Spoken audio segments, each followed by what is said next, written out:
गौरी पुत्र गणेश भगवान जी की जय। बोलिए श्री शंकर पार्वती भगवान जी की जय।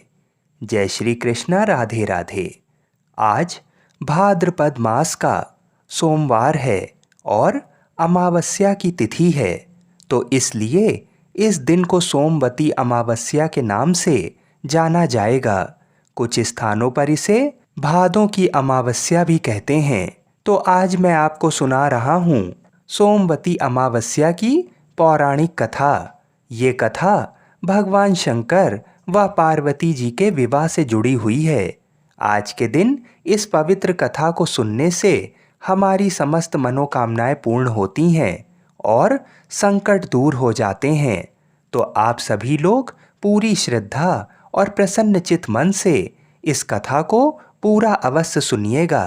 भगवान शंकर को पति रूप में पाने के लिए माता पार्वती ने बड़ी कठिन तपस्या कर ली थी। उस तपस्या से समाधि लगाए शिव भी विचलित हो गए। ऐसा माना जाता है शंकर जी ने पार्वती जी के तप की परीक्षा लेने के लिए सप्त ऋषियों को उनके पास भेजा था। सप्त ऋषि पार्वती जी के निश्चय की परीक्षा करने के लिए भगवान शंकर के बारे में मिथ्या बातें करने लगे। वे कहते हैं शंकर जी लज्जा को छोड़कर नंग धड़ंग कैलाश पर्वत और शमशान में भूत प्रेतों के साथ रहते हैं। केशों का जटाजूट बना रखा है, कंठ में विष धारण किया हुआ है, मुंडमाला पहनते हैं, अंगों में चिता भस्म व सर्प लपेटे रहते हैं, भांग धतूरा आदि खाते हैं, उन्मत्त होकर तांडव नृत्य करते हैं। उनके कुल, खानदान, माता पिता, पितामह, गोत्र, जाति आदि का कोई भी अता पता नहीं है। वे खेती, व्यापार, अन्न, धन व ग्रह से शून्य हैं। तुम्हारा निर्वाह कैसे होगा? वे तो उदासीन और काम के शत्रु हैं। पहले सती से विवाह किया और कुछ दिन उनके साथ रहकर उस बेचारी को त्याग दिया और खुद स्वतंत्र होकर ध्यान में रम गए। ऐसे वर को पाकर तुम्हें क्या मिलेगा? वर के रूप, कुल, धन आदि जो कुछ गुण देखे जाते हैं वे इस शंकर में तो एक भी नहीं है। अर्थात वर के अंदर कन्या रूप, माता धन, पिता विद्या और बंधु बांधव अच्छा कुल देखना चाहते हैं, किंतु आम आदमी मिठाइयों पर नजर रखता है। अब तुम ही देखो, उस 3 नेत्र वाले में इनमें से कौन सी बात है? अतः तुम उनको छोड़ दो और लक्ष्मीपति भगवान विष्णु जो वैकुंठ में रहते हैं उन्हें अपने पति के रूप में चुन लो। पार्वती जी ने हंसते हुए सप्त ऋषियों से कहा, भगवान शंकर स्वयं अकिंचन हैं, किंतु संसार की समस्त संपत्तियां उन्हीं से उत्पन्न हुई हैं। वह भयंकर रूप है, फिर भी कल्याणकारी कहे जाते हैं। महादेव जी तो विश्व के स्वामी हैं, यानी कि विश्वेश्वर हैं। उन्हें खेती, व्यापार या नौकरी करने की क्या आवश्यकता है? वे नग्न रहें, गज चर्म पहने या रेशमी वस्त्र से सुसज्जित हो, शरीर में सांप लपेटें या रत्न आभूषण, वे त्रिशूल, खप्पर आदि लें या उनके शीश पर चंद्रमा चमकता रहे, इससे उनके विश्व के स्वामी होने में कोई अंतर नहीं आता है। मैं आप लोगों की सीख नहीं सुनना चाहती हूँ। कृपया आप लोग अपने स्थान को पधारें। मैं शंकर जी के सिवाय किसी और को अपना पति नहीं बनाऊंगी। ये सुनकर सप्त ऋषि पार्वती जी की जय जयकार करने लगे और उन्हें अटल सुहाग का वरदान देकर शंकर जी के पास वापस चले आए। वहां आकर उन्होंने पार्वती जी की परीक्षा का पूरा विवरण सुनाया। ये सुनकर भगवान शंकर बहुत प्रसन्न हुए और सप्त ऋषियों को ये कहकर राजा हिमालय के पास भेजा कि वे पार्वती जी को घर लाकर विवाह की तैयारी करें। सप्त ऋषियों ने शंकर जी का समाचार राजा हिमाचल को सुनाया तो वे बहुत प्रसन्न हुए। राजा हिमाचल अपनी पत्नी व अन्य सुहागिन स्त्रियों के साथ सज धज कर नाचते गाते हुए पार्वती जी के पास गए और उन्हें अपने घर ले आए। राजा हिमाचल के घर नित्य उत्सव होने लगे, खुशियां मनाई जाने लगीं व मिठाइयां बांटी जाने लगीं। तभी से हरियाली अमावस्या का त्यौहार मनाया जाने लगा। इस दिन पीपल का वृक्ष लगाने से सद्गति मिलती है। संतान प्राप्ति के लिए नीम, गुड़हल और अश्वगंधा का पेड़ लगाना चाहिए। लक्ष्मी जी की प्राप्ति के लिए कदम्ब, आंवला, जामुन व बेलपत्र का पेड़ लगाना चाहिए। शोक दूर करने के लिए अशोक का पेड़ लगाना चाहिए। ज्ञान व उत्तम पत्नी प्राप्त करने के लिए पाकड़ का पेड़ लगाना चाहिए। दीर्घायु के लिए बेलपत्र व रोग नाश के लिए शमी लगाना चाहिए। आइए अब सोमवती अमावस्या की दूसरी कथा को सुनते हैं और बड़े ही प्रसन्न चित्त मन से इस कथा को सुनिएगा, क्योंकि इसका फल भी अनंत है। एक साहूकार के 7 बेटे, 7 बहू और एक बेटी थी। साहूकार के घर एक जोगी भिक्षा मांगने आता था। जोगी को साहूकार की बहू भिक्षा देती थी तो वह ले लेता था, लेकिन जब बेटी देती थी तब वह भिक्षा नहीं लेता और कहता, बेटी सुहागन तो है पर इसके बाद में दुहाग लिखा है। ये बात सुन सुनकर बेटी को चिंता होने लगी और उसका शरीर कमजोर होने लगा। उसकी माँ ने पूछा कि बेटी, तुम इतने दिनों इतनी कमजोर दिखाई देती हो। तब उसने बताया कि एक जोगी भिक्षा मांगने आता है जो कहता है कि बेटी तू सुहागन है, लेकिन इसके नसीब में दुख लिखा है। ये बात सुनकर उसकी माँ ने कहा कि मैं कल सुनूंगी। अगले दिन जब वह जोगी भिक्षा लेने आया तो उसकी माँ छुप कर बैठ गई।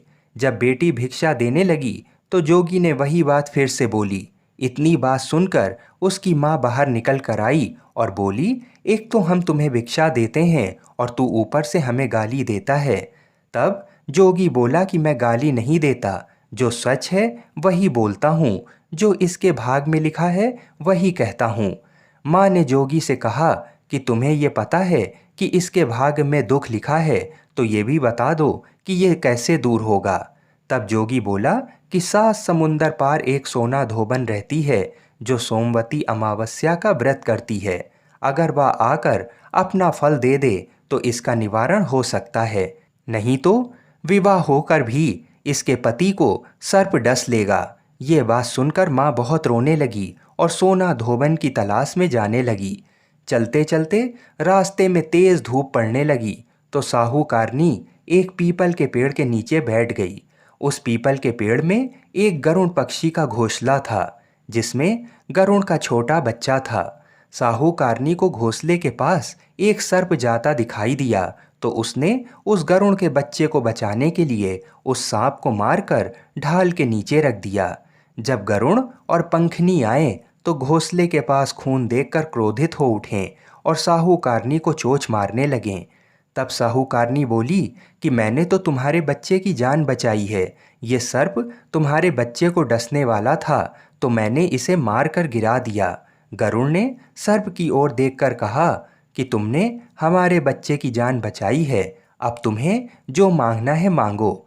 तब साहूकारनी बोली कि मुझे 7 समुंदर पार सोना धोबन के घर छोड़कर आओ। गरुड़ ने साहूकारनी को अपनी पीठ पर बैठाकर 7 समुंदर पार सोना धोबन के घर छोड़ आया। वहां जाकर साहूकारनी ने सोचा कि सोना धोबन को कैसे राजी किया जाए। सोना धोबन के 7 बेटे बहू थे।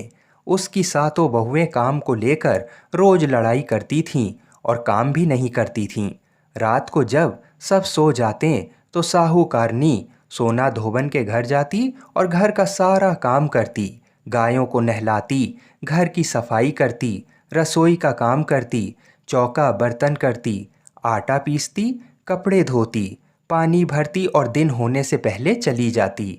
बहुएं सोचती कि ये सारा काम कौन कर रहा है, लेकिन कभी एक दूसरे से पूछती नहीं कि ये सब काम करता कौन है। एक दिन धोबन ने कहा कि तुम आजकल लड़ती भी नहीं हो, काम भी ठीक कर रही हो। तो बहुओं ने कहा कि सासू जी, काम तो हमें ही करना पड़ता है, चाहे हम लड़कर करें या राजी से करें, इसलिए लड़ाई करने का क्या फ़ायदा। सोना धोबन ने सोचा कि आज देखा जाए कि कौन सी बहू काम करती है, और वह रात को सोई नहीं। उसने देखा कि रात को एक स्त्री आई और पूरा काम करके जाने लगी। तो सोना धोबन ने बोला कि तुम कौन हो और तुम्हें ऐसे करने की क्या ज़रूरत है जो तुम इतना काम कर रही हो। तब साहूकारनी ने कहा कि ज़रूरत है, तभी तो इतना काम कर रही हूँ। सोना धोबन ने पूछा कि तुम्हें क्या चाहिए। साहूकारनी बोली कि पहले मुझे वचन दो, तब मैं आपको बताऊंगी। सोना धोबन ने वचन देकर कहा कि अब बताइए मैं आपको वचन देती हूँ। साहूकारनी बोली कि मेरी बेटी के भाग में दुख लिखा हुआ है, इसलिए आप चलकर उसे सुहाग दें और सोमवती करें। सोना धोबन अपने बेटे बहू से बोली कि मैं तो साहूकारनी के साथ जा रही हूँ। यदि पीछे से तुम्हारे पिताजी खत्म हो जाएं तो तेल घी के कूप में डालकर छोड़ देना। फिर दोनों जनी साहूकारनी के घर चली जाती हैं। अब जब साहूकार की बेटी का ब्याह होने लगा तो दूल्हा फेरों में बैठ गया। सोना धोबन दूल्हे के घुटने के पास कच्चा करवा रख देती है, उसमें दूध डाला और तात का तार लेकर बैठ गई। थोड़ी देर बाद सांप दूल्हे को डसने के लिए आया। सोना धोबन ने करवा आगे रखा और तार से बांध दिया, लेकिन दूल्हा डर के मारे मर गया। तब सोना धोबन ने टीके में से रोली निकाली, मांग में सिंदूर निकाला, आँख में से काजल निकाला और मेहंदी निकालकर छोटी उंगली से छींटे मारे और बोली कि मैंने आज तक जितनी भी सोमवती अमावस्या करी हैं उनका फल साहूकार की बेटी को लग जाए, और आगे जो मैं सोमवती अमावस करूं वह मेरे बेटे को लगे। इतना कहते ही दूल्हा जीवित हो गया और सब सोमवती की जय जय बोलने लगे। सोना धोवन वापस जाने लगी तब साहूकारनी बोली कि तुमने मेरे जवाई को नया जीवन दान दिया है, इसलिए कुछ भी मांगो। वह बोली कि मुझे तो कुछ नहीं चाहिए, सिर्फ एक हांडी दे दो। वह हांडी लेकर चली जाती है। रास्ते में सोमवती आती है तो हांडी का 108 परिक्रमा लगाकर पीपल के पेड़ के नीचे गाड़कर घर आ जाती है। घर आकर देखती है कि उसका पति मरा हुआ तेल और घी के रूप में पड़ा है। तब वह टीका में से रोली निकालती है, मांग में से सिंदूर, आँख में से काजल और मेहंदी निकालकर छोटी अंगुली से छींटे दिए और बोली मैंने जो रास्ते में सोमवती की है उसका फल मेरे पति को लगे। इतना कहते ही उसका पति उठकर बैठ गया और घर का ज्योतिष आया और बोला कि जजमान, सोमवती अमावस्या को मेरे लिए क्या दक्षिणा है। सोना धोबन बोली कि मुझे तो सोमवती रास्ते में आई थी तो कुछ भी नहीं किया, और जो कुछ भी किया वह सब पीपल के नीचे ही गाड़ दिया। ज्योतिषी ब्राह्मण ने जाकर खोद कर देखा तो 108 और 13 सोने के चक्कर मिले। ज्योतिष ब्राह्मण सबको घर ले आया और बोला कि ऐसी फेरी की है और मुझे बोल दिया कि कुछ भी नहीं किया। सोना धोबन बोली ये तो तुम्हारे भाग से ही हुआ है, इसलिए इसे तुम ही ले जाओ। ब्राह्मण बोला कि मेरा तो इसमें चौथी पाती है, बाकी आपका मन हो तो उसे दे देना। सारी नगरी में बोल दिया कि सब सोमवती अमावस्या का व्रत कीजिए। हे सोमवती अमावस, जैसा साहूकार की बेटी को सुहाग दिया वैसा सबको देना। साहूकार की बेटी को सुहाग दिया वैसा सबको देना। सोमवती अमावस्या की कहानी कहने वाले को, सोमवती अमावस्या की कहानी सुनने वाले को, हामी भरने वाले को और अपने पूरे परिवार को देना। जय सोमवती अमावस्या। बोलिए शंकर पार्वती भगवान की जय।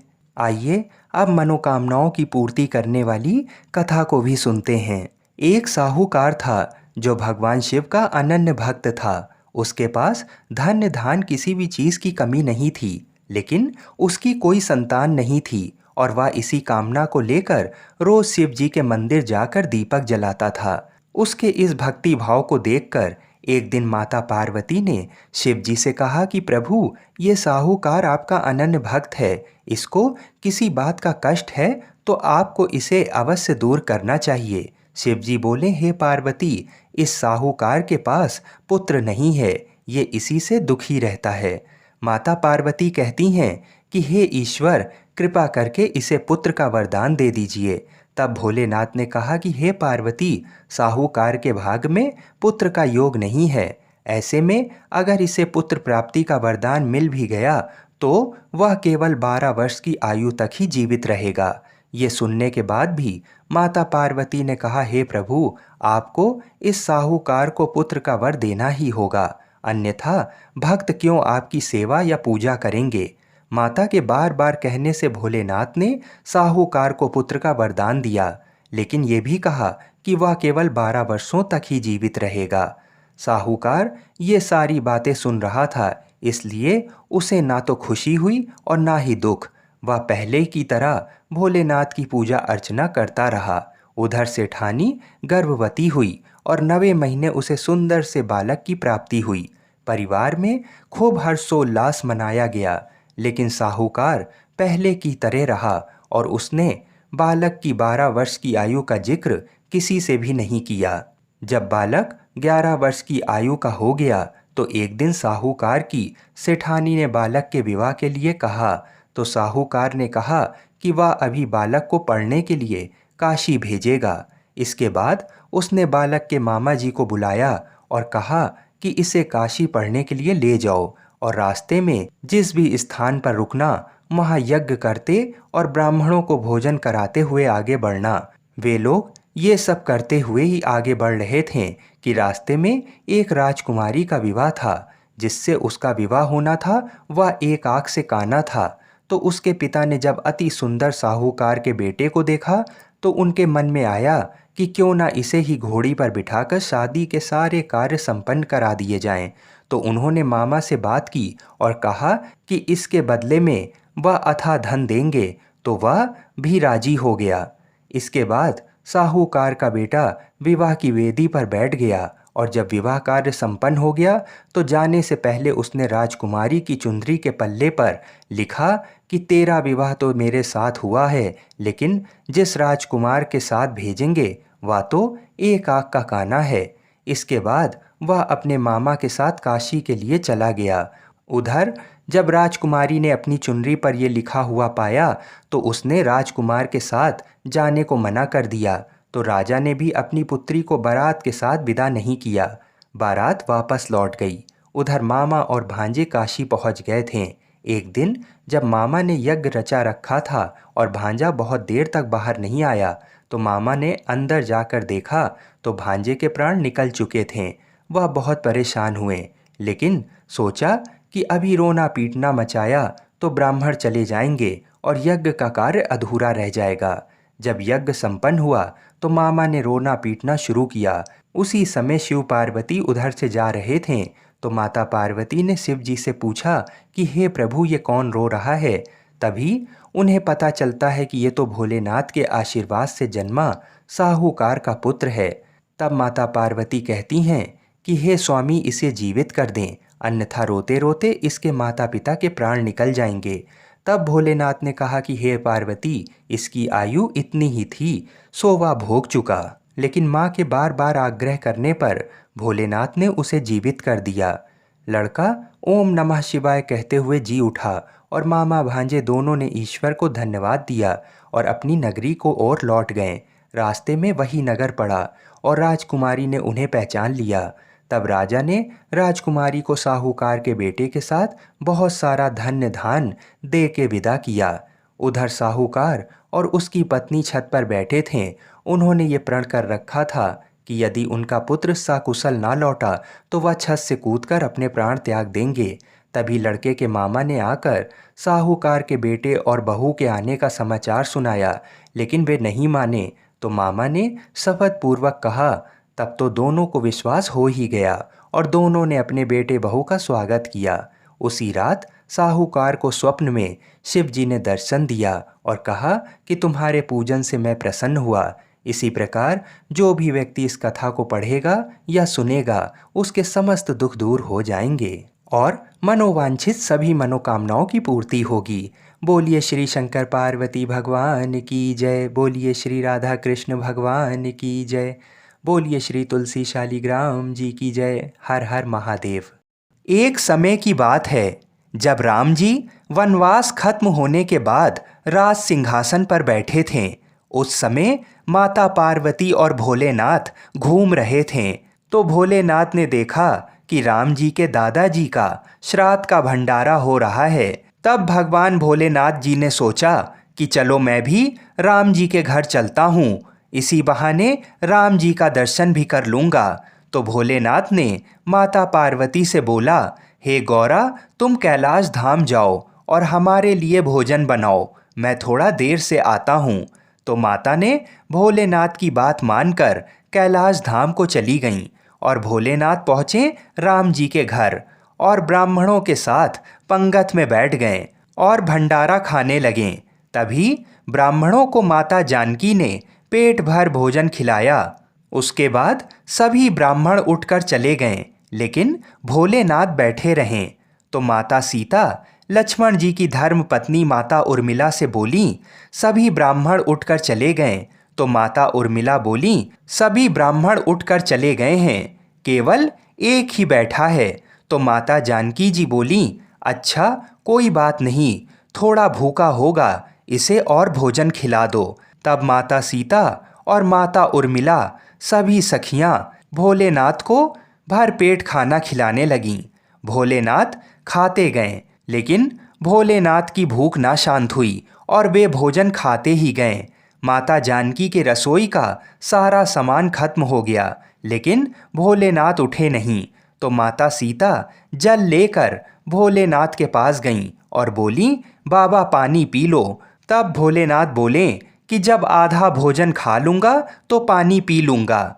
अब माता सीता सोचने लगीं कि लो, अभी तो आधा भी नहीं हुआ है। माता जानकी ने फिर से सामान मंगवाकर उन्हें भरपेट भोजन खिलाया, लेकिन भोलेनाथ रुकने का नाम ही नहीं ले रहे थे। इतनी देर में माता कैकेयी आ गईं और बोली, क्या हुआ बेटी, तुम लोग परेशान लग रही हो। तो जानकी माता बोली, माता सभी ब्राह्मण उठकर चले गए, केवल एक यही बचा है जो उठने का नाम ही नहीं ले रहा है, अब मैं क्या करूं। तो माता कैकेयी ने फिर से सामान मंगाया। इतने में भोलेनाथ ने आवाज़ लगाई, लेते आओ माता, बहुत जोर की भूख लगी है। तो माता जानकी जी बोली, बाबा अभी तो आटा सना है, थोड़ी पूड़ी पका लूँ, फिर लेकर आती हूँ। तब भोलेनाथ जी बोले, आटा ही लेते आओ। अब तो भोलेनाथ ने सब आटा दाल चावल सभी को रसोई घर में जाने से पहले ही उसे ख़त्म कर दिया। माता सीता हार कर दौड़ी दौड़ी राम जी के पास गईं। तो राम जी बोले, क्या हुआ जानकी, इतनी परेशान क्यों हो। माता सीता बोली, सभी ब्राह्मण उठकर चले गए हैं, केवल एक ऐसा ब्राह्मण बैठा है जो सब भंडार को खाली करे दे रहा है। राशन मंगवा कर लाओ तो रसोई में जाने से पहले ही बोरियों को ही खत्म कर देता है।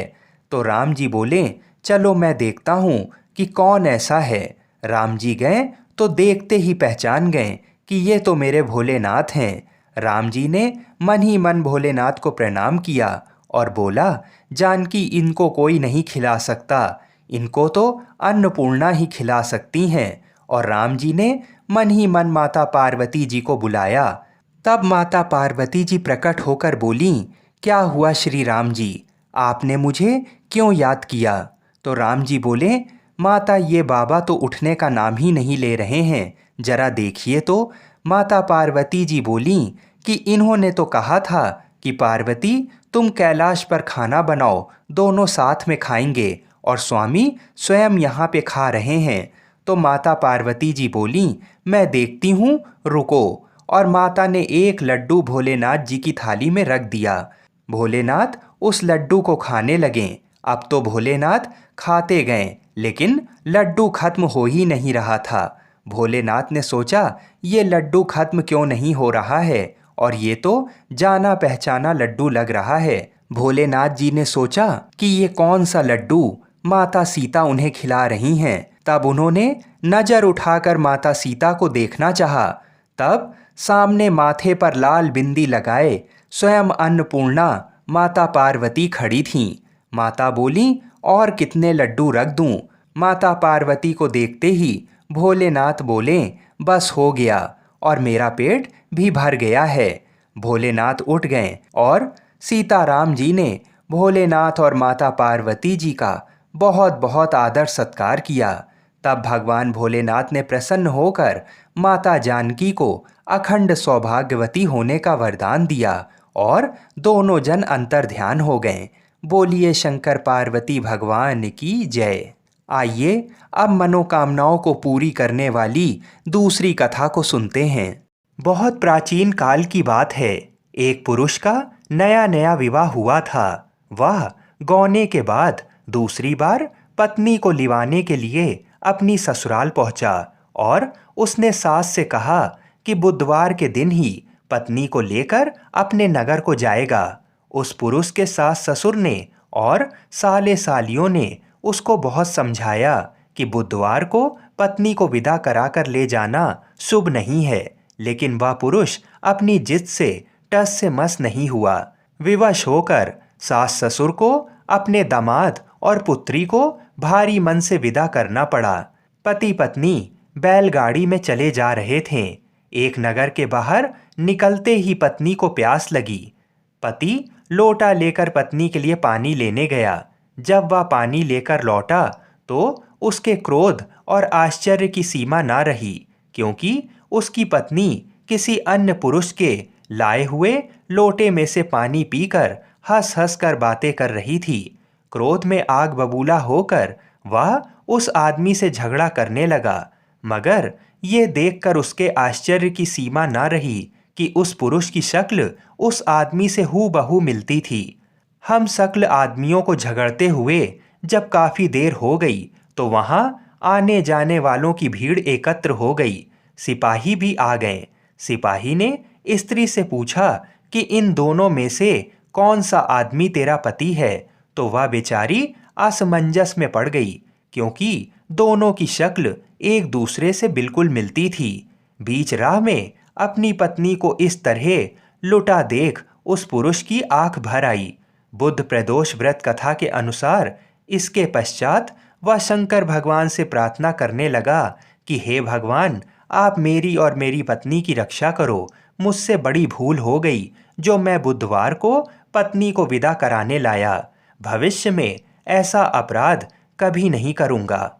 उसकी वह प्रार्थना जैसे ही पूरी हुई कि दूसरा पुरुष अंतर्ध्यान हो गया और वह पुरुष सकुशल अपनी पत्नी के साथ अपने घर पहुंच गया। उस दिन के बाद पति पत्नी नियम पूर्वक ये उपवास रखने लगें और बुद्ध प्रदोष व्रत कथा का पाठ करने लगें। तो जिस प्रकार भगवान शिव और माता पार्वती ने उसके संकट को काटा, इसी प्रकार हम सभी पर अपनी कृपा बनाए रखें। बोलिए श्री शंकर पार्वती भगवान की जय। आइए अब बड़े ही प्रेम से सावन सोमवार के व्रत में की जाने वाली भगवान शिव की आरती को सुनते हैं। ओम जय शिव ओमकारा, स्वामी जय शिव ओमकारा। ब्रह्मा विष्णु सदा शिव अर्धांगी धारा। ओम जय शिव ओमकारा। एकानन चतुरानन पंचानन राजे, स्वामी पंचानन राजे। हंसासन गरुणासन वृषवाहन साजे। ओम जय शिव ओमकारा। दो भुज चार चतुर्भुज, 10 भुज अति सोहे, स्वामी 10 भुज अति सोहे। त्रिगुण रूप निरखते, त्रिभुवन जन मोहे। ओम जय शिव ओमकारा। अक्षमाला वनमाला मुंडमाला धारी, स्वामी मुंडमाला धारी। चंदन मृग मद सोहे, भाले शशिधारी। ओम जय शिव ओमकारा। श्वेतांबर पीतांबर वाघांबर अंगे, भोला बाघांबर अंगे। सनकादिक गरुणादिक भूतादिक संगे। ओम जय शिव ओमकारा। कर के मध्य कमंडल चक्र त्रिशूलधारी, भोला चक्र त्रिशूलधारी। सुखकारी दुखहारी जगपालनकारी। ओम जय शिव ओमकारा। ब्रह्मा विष्णु सदा शिव जानत अविवेका, स्वामी जानत अविवेका। प्रणवाक्षर में शोभित ये तीनों एका। ओम जय शिव ओमकारा। त्रिगुण स्वामी जी की आरती जो कोई नर गावे, स्वामी जो कोई नर गावे। कहत शिवानंद स्वामी सुख संपत्ति पावे। ओम जय शिव ओमकारा। लक्ष्मी वा सावित्री पार्वती संगा, भोला पार्वती संगा। पार्वती अर्धांगी शिव लहरी गंगा, ओम जय शिव ओमकारा। पर्वत सोहे पार्वती शंकर कैलाशा, भोला शंकर कैलाशा। भांग धतूर का भोजन भस्मी में वासा, ओम जय शिव ओमकारा। जटा में गंग बहत है गल मुंडल माला, भोला गल मुंडन माला। शेष नाग लिपटावत ओढ़त मृग छाला, ओम जय शिव ओमकारा। काशी में विराजे विश्वनाथ नंदी ब्रह्मचारी, स्वामी नंदी ब्रह्मचारी। नित उठ दर्शन पावत महिमा अति भारी, ओम जय शिव ओमकारा। ओम जय शिव ओमकारा, भोला जय शिव ओमकारा। स्वामी जय शिव ओमकारा। ब्रह्मा विष्णु सदाशिव अर्धांगी धारा, ओम जय शिव ओमकारा। बोलिए श्री शंकर पार्वती भगवान की जय। ओम नमः पार्वती पतये, हर हर महादेव।